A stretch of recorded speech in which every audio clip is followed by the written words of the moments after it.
Moteur demandé. Ça tourne.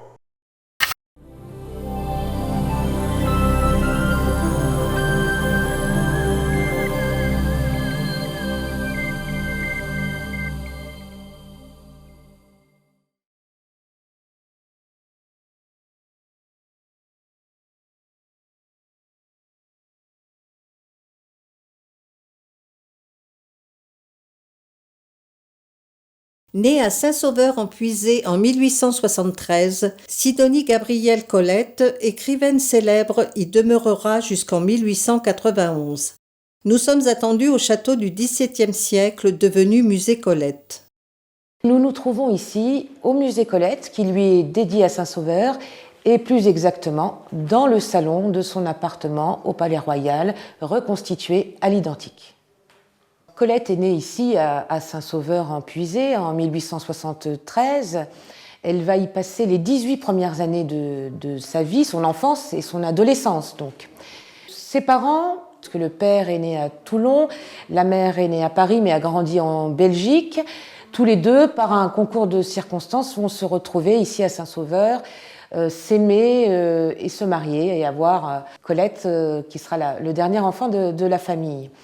Les parents de Colette appartiennent au milieu de la bourgeoisie. Ce sont d'abord des personnages très très cultivés. Colette grandit dans un milieu plutôt aisé, surtout dans sa prime jeunesse. Son enfance s'écoule entre la maison où elle est née, il y a le village, l'école du village, et puis la puisée, ces paysages tout à fait typiques, sauvages, que Colette apprend à explorer dès son premier âge. Elle nous raconte que sa mère l'a réveillée à 3 heures du matin et lui permettait d'aller dans la campagne tout autour du village, explorer la nature, s'émerveiller de la beauté du monde et redécouvrir chaque jour ces beautés sans jamais se lasser. Alors Colette baigne dans un milieu familial qui accorde aux arts, tous les arts, une importance capitale. Dès son plus jeune âge, Colette apprend à lire, avant l'âge requis d'ailleurs, puisqu'elle dit qu'elle savait lire à 3-4 ans. Et puis les livres qu'elle va découvrir, dans lesquels elle va apprendre à aimer la littérature, ce ne sont pas des livres pour enfants. C'est dans les grands classiques qu'elle va parfaire son amour des mots, de la langue française, dans la bibliothèque de la maison natale qui est, aux yeux de la petite fille qu'elle est, un antre, celui de son père, où elle va vivre de grands moments, d'intenses moments de découverte de lecture. Et c'est là qu'elle aura le coup de foudre qui l'accompagnera toute sa vie pour l'auteur qu'elle révère entre tous, Balzac. Je suis née dans Balzac, mon berceau, ma forêt. Dans son œuvre, on retrouvera des centaines de références à l'œuvre de Balzac que Colette connaissait par cœur. Alors, il n'y a rien d'étonnant dans ces conditions à observer les résultats que Colette obtient en français, en rédaction, au brevet. Elle obtiendra la meilleure note de toute la session, 17/20, et plus tard, son institutrice confirmera qu'elle était excellente, la meilleure en français.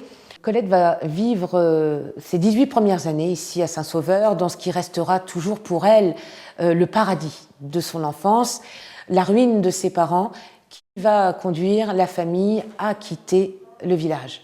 Pour Colette, ce sera le plus grand traumatisme de sa vie. Elle ne dira pas un mot dans son œuvre, pas un mot sur ce départ. En tout cas, le village qui va accueillir la famille, on est à la fin de l'année 1891, Châtillon-Coligny est un lieu tout désigné parce que Achille, le frère aîné de Colette, s'y est établi comme médecin.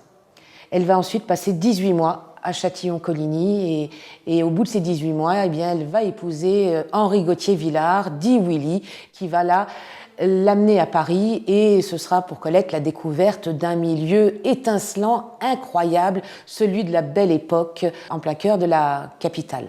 En 1956, des admirateurs de l'écrivain se réunissent ici en association qui existe toujours, la Société des Amis de Colette, et leur objectif est de créer un musée qui lui soit dédié.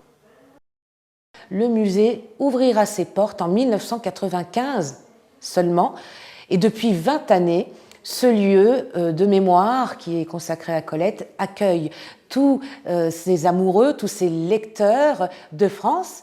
Et d'ailleurs, Colette est internationale, son œuvre est traduite dans toutes les langues et le personnage, tout autant que l'écrivain, continue à susciter un engouement incroyable.